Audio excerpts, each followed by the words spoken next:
त्यामुळं डबल ढोलकी वाजवणं आता तरी अजित पवारांनी बंद करावं एवढी तरी अपेक्षा आपण करूया ना. मित्र हो, नमस्कार.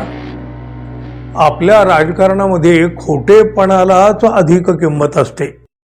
पांढऱ्या शुभ्र कपड्यात अनेक ढोंगी इथं सळसोदपणाचा आव आणून खुलेआम वावरत असतात. म्हणजे कसं आहे बघा, ज्याच्या जवळ जितका खोटेपणा तितकाच राजकारणात त्याचा मोठेपणा. नेत्याला वाटतं आपण लोकांना फसवतो, गंडवतो, पण नाही, लोक कधी फसत नाहीत, गंडत नाहीत. सगळ्याची सगळी नाटकं लोकांना चांगली माहीत असतात. आता ते अजित पवार यांच्यासारखे ज्येष्ठ नेते बघा, सतत आपल्याच हातानं आपली आरती ओवाळून घेत असतात. म्हणजे मी किती खूप शिस्तीचा, शब्दांचाही पक्का, एकदा शब्द दिला की तो पूर्ण केल्याशिवाय राहत नाही, वगैरे वगैरे, असं अजितदादा वेगवेगळ्या सभामधून पुन्हा पुन्हा सांगत असतात. खरं तर हे म्हणजे लोकांनी म्हणायला हवं ना, हे खूप शिस्तीचे आहेत, शब्दाचे पक्के आहेत, पण हे स्वतःला प्रमाणपत्र घेत असतात आणि लोक फक्त टाळ्या वाजवत असतात. म्हणजे अजित पवारांची डबल ढोलकी तसं पाहिलं तर याआधी अनेक वेळा जनतेसमोर आलेली आहे आणि मग त्यामुळंच त्यांच्या विश्वासार्हतेलाही धक्का लागलेला आहे आणि आता त्याचीच पुनरावृत्ती पुन्हा झाली आहे. त्यांचे मंत्री माणिकराव कोकाटे यांचा सभागृहातला रमी खेळतानाचा व्हिडिओ व्हायरल झाला. महाराष्ट्रानं या घटनेची निंदा केली, शेतकरी संतापला. शेतकऱ्यांचा पुन्हा पुन्हा अपमान करणाऱ्या या मंत्र्यांना हकला अशी मागणी होऊ लागली आणि त्यातच लातूरमध्ये छावा संघटनेच्या कार्यकर्त्यांनी सुनील तटकरे यांच्या समोर पत्त्याची पानं फेकली. यावेळी राष्ट्रवादीचे युवक प्रदेशाध्यक्ष सूरज चव्हाण यांनी छावा संघटनेच्या विजय घाडगे यांना अमानुष मारहाण केली. त्याचे व्हिडिओ देखील आपण पाहिले.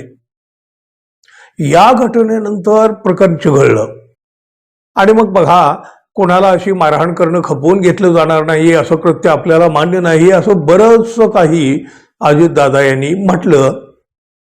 जनतेचा रोष वाढलेला पाहून राष्ट्रवादीचे सूरज चव्हाण यांचा राजीनामाही घेतला गेला आणि मग त्यानंतर हे प्रकरण काहीसं थंडावलं.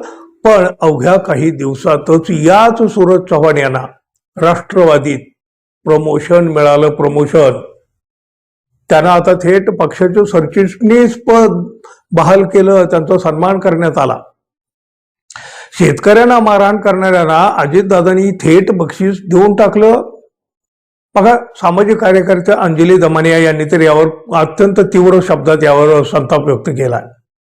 त्यांनी सोशल मीडियावर एक पोस्ट करत म्हटलं, युवक प्रदेशाध्यक्ष पदावरून आता थेट पक्षाचं सरचिटणीस पद छावा संघटनेच्या नाकावर टिचून राष्ट्रवादी पक्षानं सूरज चव्हाण यांना प्रमोशन दिलं. हेच का महाराष्ट्राचं गुड गव्हर्नन्स? मारामाऱ्या करणाऱ्या माणसाला महाराष्ट्राचे उपमुख्यमंत्री त्यांच्या पक्षाचं सरचिटणीस बनवतात. छान.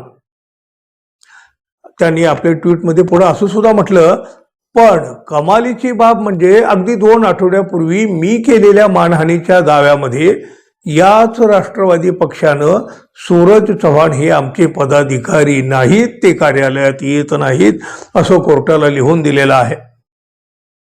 मग असं अचानक काय झालं की काही महिन्यापूर्वी याच पक्षानं जनसन्मान यात्रा काढली होती, दिसला आता यांचा जनसन्मान. बघा, राजकारणी मंडळी नेहमी जनतेला आपल्या खोटेपणाचे धक्के देत असतात, पण आता तरी अजित पवार यांनी आपल्या शिस्तीत, आपण शिस्तीचे आहोत, आपण शब्दाचे पक्के आहोत, अशी स्वतःची आरती ओवाळून घेणं बंद करावं. शेतकऱ्याबद्दल असणारी तुमची भावना सगळ्यांच्या लक्षात आलेली आहे. लोकांना माहित आहे तुमच्या भावना काय आहेत आणि शेतकऱ्यावर तुमचं किती प्रेम आहे. त्यामुळं डबल ढोलकी वाजवणं आता तरी अजित पवारांनी बंद करावं एवढी तरी अपेक्षा आपण करूया ना.